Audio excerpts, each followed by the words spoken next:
hoy vamos a hablar de un tema bien interesante, si me ayudan acá a proyectar, acerca de las implicaciones y el impacto de la inteligencia artificial en educación. En efecto, la inteligencia artificial está cambiando la forma en que aprendemos, está cambiando la forma en que nos comunicamos, está cambiando la forma en que interactuamos, pero en el ámbito educativo también tiene que transformar la forma en que enseñamos y aprendemos inevitablemente.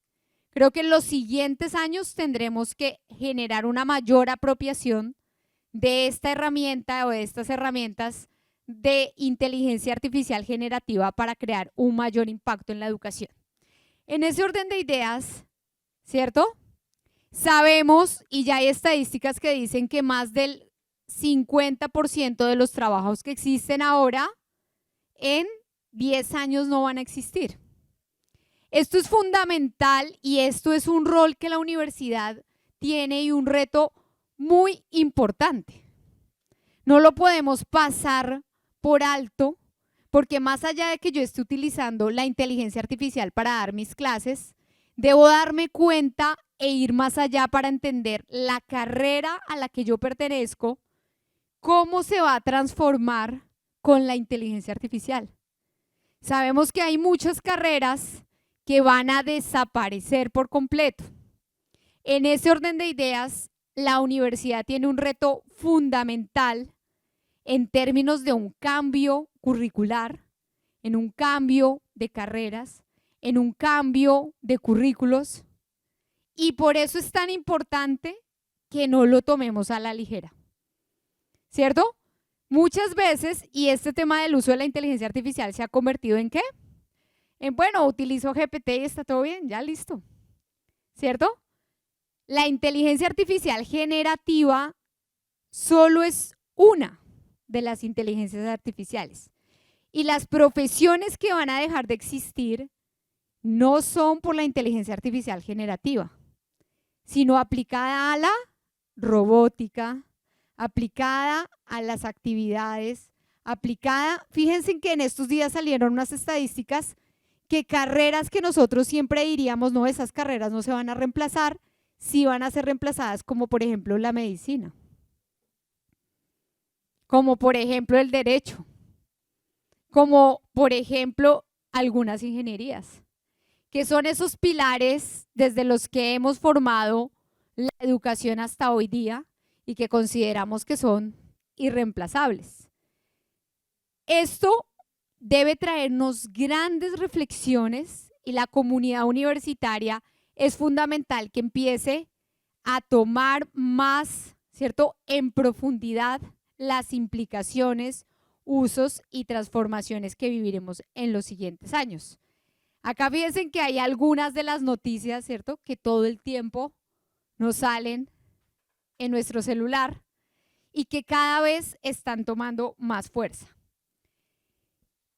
Por eso, hoy día, para que ya lo empecemos a hacer, piensen que tenemos dos implicaciones que la inteligencia artificial nos trae en educación hoy.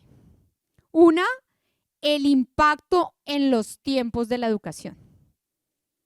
Y segundo, los beneficios de la optimización del tiempo que podemos hacer con inteligencia artificial. Quiero profundizar en el impacto del tiempo en la educación. Fíjense que seguramente la mayoría que levantaron la mano, ¿para qué han utilizado la inteligencia artificial generativa hoy? Para planear clases, ¿cierto? Para buscar ideas, para hacer presentaciones, ¿cierto? Y fijémonos que la eficiencia en la preparación de clases es inevitable. Hoy día yo puedo diseñar mis clases con una mayor rapidez. Pero no solo eso, hay algo muy interesante que a mí me gusta. Cuando yo quiero crear una clase innovadora, ¿qué pasa? Ay, voy a usar design, voy a utilizar gamificación, ABP. ¿Hacer una clase con ABP es rápido o tarda mucho tiempo? Tarda. ¿Una clase gamificada es rápida de preparar? No. Con inteligencia artificial puede ser más ágil. ¿Sí? Entonces, no es solamente que yo le voy a dar un prompt para que me haga un diseño curricular rápido y sale, sino que tengo la oportunidad de incorporar todas esas metodologías activas que muchas veces, por tiempo, ¿cierto?, no me animo a hacer. Porque recuerden que la tecnología siempre va a ser una herramienta. GPT puede tener todo, pero si yo no sé acerca de metodologías innovadoras, ¿qué voy a hacer? Una clase tradicional. Lo que ha pasado con todas las pantallas digitales, ¿cierto? ¿Qué dijimos en la educación? Vamos a cambiar los pizarrones por unas pantallas interactivas que son una maravilla. ¿Y cómo se usan? Como un tablero. Entonces, si yo no hago un cambio interno, pues yo puedo tener GPT y puedo tener hasta un asistente que camina al lado mío y me prepare la clase y hasta la dé, ¿cierto? Pero si yo no tengo ese componente de cuáles son esas mejoras estructurales, no voy a hacer un gran cambio. Segundo, si yo me demoro menos tiempo preparando la clase, calificando los exámenes, ¿qué aumenta en el tiempo? Lo que es escaso, que es el tiempo de interacción con los estudiantes, ¿cierto? Ustedes conocen la clase invertida, ¿no?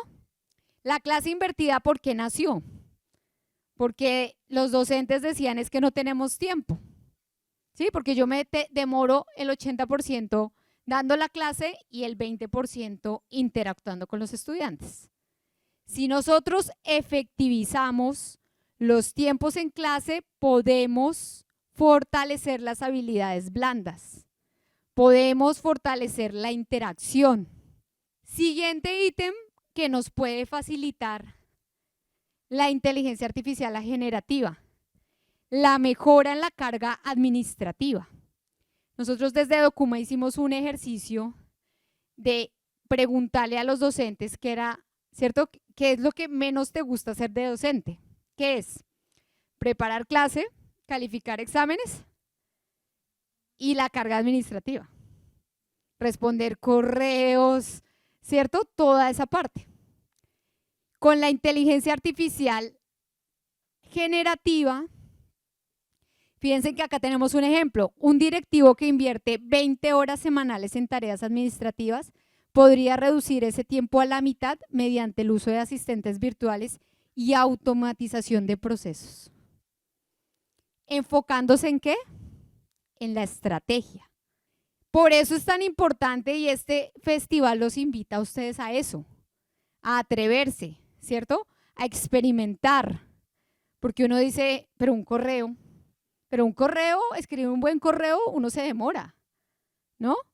Y uno cree que no, pero la labor docente se diezma cuando yo tengo que mandar muchos correos y cuando tengo que hacer Exceles y cuando tengo que organizar datos y cuando tengo que sacar tablas. Y todo eso lo puedo hacer con la inteligencia artificial generativa. Y en ese orden de ideas, si yo disminuyo tiempo acá, ¿qué puedo hacer? Mejorar el feedback que le doy a mis estudiantes. Hoy lo hablábamos con varios colegas y en estos días las universidades están teniendo una deserción o baja de matrículas del 30 al 40% de matrícula. Y eso no es un tema menor, es una alerta para decir, ¿será que es que la gente no quiere aprender? ¿O cómo quieren aprender? ¿Cierto? Y a la vez, cada vez la competencia y las competencias que alguien requiere van a ser diferentes. Y ahí viene la pregunta, ¿nosotros estamos preparando a estos jóvenes para que logren cumplir sus sueños en una generación que es diferente a la que nos tocó a nosotros? En ese orden de ideas, fíjense que también tenemos el segundo grupo de beneficios que están relacionados con la optimización de los tiempos. Automatización de tareas repetitivas, ¿cierto? Ustedes ahí en GPT, me imagino, ya lo han hecho varias veces, uno puede crear sus propios GPTs. Y entonces eso hace que cuando uno tiene una tarea muy repetitiva, la puede automatizar. Les voy a dar un ejemplo que nosotros hicimos en Documa. La contadora, porque fíjense, ahora hay que pensar en qué problema tenemos y cómo lo podemos optimizar. Entonces ella me decía, no, es que yo me demoro mucho tiempo transcribiendo cada facturita y poniéndola ahí. Fíjense que eso es equiparable a los exámenes, a muchas cosas repetitivas. Y creamos un GPT, lo entrenamos. ¿Qué decía el GPT? Cuando yo tome la foto de esta factura, usted me toma estos datos y me va armando un Excel con toda la contabilidad. ¿Sí? Ahora ella, ¿qué hace? Lo único que hace es tomar fotos y ya le sale todos los datos organizados. Luego le pusimos algo más, entrégueme ya el análisis y así sucesivamente. En ese orden de ideas, fíjense en que ahora es muy importante que pensemos cada uno dónde es que yo me quedo atascado con los tiempos, dónde es que a mí me cuesta y tengo tareas repetitivas y buscar la inteligencia artificial para automatizar esos procesos. Sí, porque ahora cambia la dinámica, la innovación va a tener que ver con ajustar temas muy puntuales para cada uno. El siguiente ítem, mejorar en la toma de decisiones. Entonces vuelvo al ejemplo que les estaba hablando de la contabilidad. Yo puedo meterle el estado financiero y decirle, ayúdeme a pensar cómo puedo optimizar esto. Ayúdeme, yo le puedo poner todos los exámenes de los estudiantes y le puedo decir, ayúdeme a analizar qué contenidos, ¿cierto?, están repetidamente fallando, cómo puedo preparar una clase para que sea mucho mejor y todos obtengan mejores resultados. ¿Cierto? ¿O no lo puedo hacer? ¿Cierto que sí? ¿Cierto? Y por último, puedo tener un aumento de la productividad, obviamente. Y yo siempre digo algo, si yo ahorro tiempo con esto, puedo crear ese semillero que he querido con los estudiantes y nunca he podido.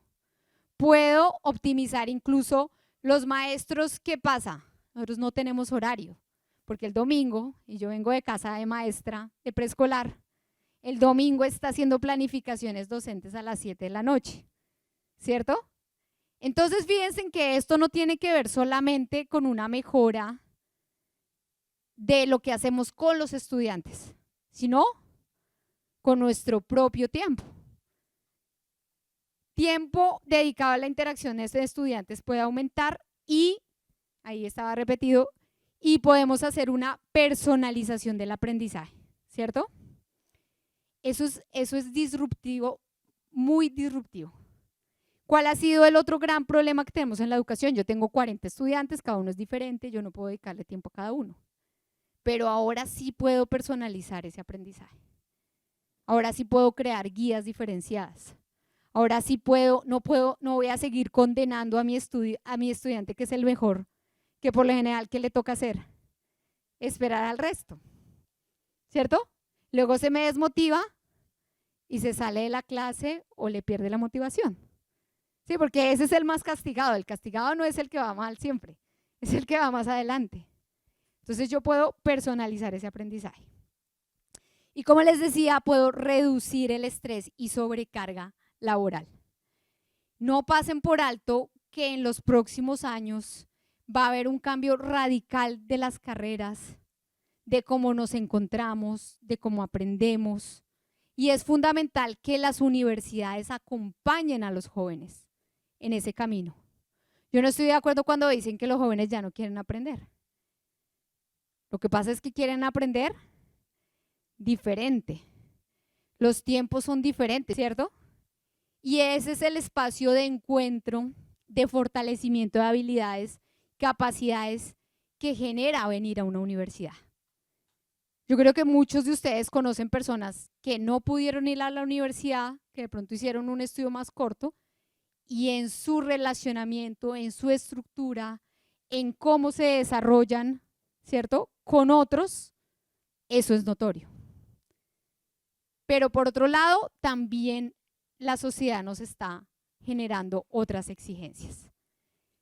Esto ya viene para la segunda parte, y es que si esto no viene acompañado de procesos creativos y del desarrollo de la creatividad, que es la capacidad de resolver problemas, no nos va a servir. Si nosotros no acompañamos este proceso de hacer reflexiones para solucionar problemas y fortalecer nuestra creatividad, que es la capacidad que tenemos los seres humanos de resolver problemas, vamos a seguir haciendo lo mismo que ha pasado con todas las tecnologías, como el tablero, ¿sí? Porque yo puedo tener un Ferrari, pero si yo no sé manejar, ¿qué pasa? Se me oxida. Las herramientas deben estar acompañadas de la creatividad, que es siempre, fíjense que la creatividad es una habilidad, no es que hay personas creativas y personas no creativas, pero es como una habilidad.